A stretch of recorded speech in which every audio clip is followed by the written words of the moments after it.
Ano po yung pangunahing dahilan kung bakit kayo nag-aalala dito nga sa proposed budget ng DND? Bakit ninyo nasabing may masyadong nakatuon ang DND budget sa infrastructure projects kaysa nga sa operational needs ng militar? Nakita kasi natin, Ms. Cheryl, doon sa hawak naming mga kopya, lahat kami binigyan under the Department of Defense, tapos naka-breakdown yon Army, Air Force, Navy, puro vertical infrastructure, ibig sabihin mga building. Well, may horizontal din, mga kalsada.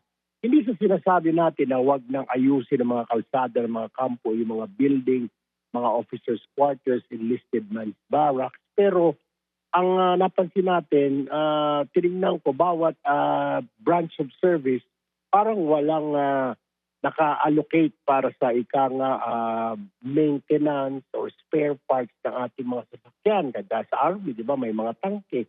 Sa Navy, mga barko. Sa Air Force, yung mga helicopter, yung mga jet, wala doon.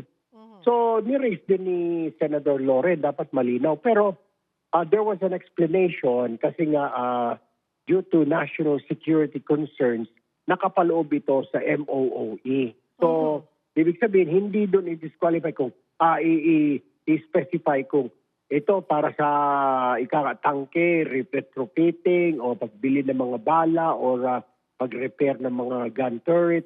Tapos ito para sa Navy, yung kanilang canyon doon, re-repairin, o Air Force, yung mga LEC, etc.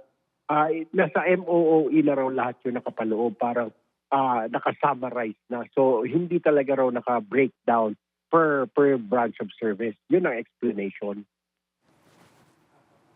So sa kabila po ng mga pangambang may kinalaman nga sa national security, bakit mahalaga po na para sa inyo na matalakay ng bukas ang mga isyong ito sa budget? Or acceptable na po na hindi nga ito matalakay, hindi na ito mas detalyehin pa?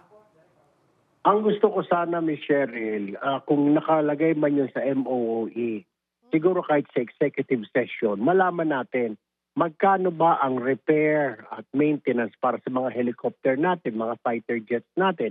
Kasi may mga naririnig-rinig ako dyan na ewan ko kung totoo.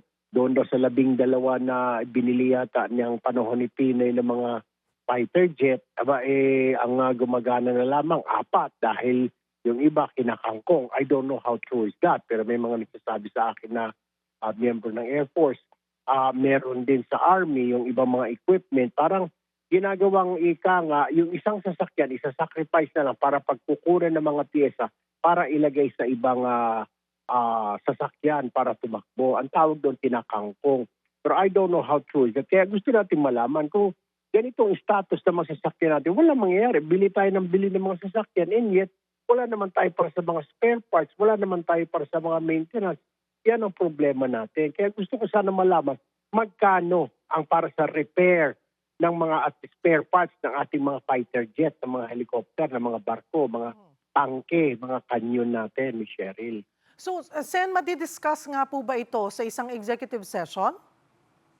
Well, yun ang sabi ni Senador Loren kasi after Congressman Rufus Rodriguez ng Cagayan de Oro, may punto naman siya. Why will we discuss this, yung ating mga equipment, armament? Pero ang sinagot ko naman doon, sabi ko, common knowledge naman tayo yung may pinakamahina na armed forces sa buong East Asia.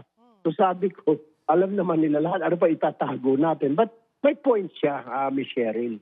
So gusto natin, baka pwede sa executive session pag-usapan nito. Gusto ko malaman, pagkano ang inallocate nito para sa mga fighter jet natin, yung mga, huwag mo sabihin, ilang taon nang binili yan, wala pa rin mga spare parts na i-replace o mga helicopter o kaya yung mga barko natin.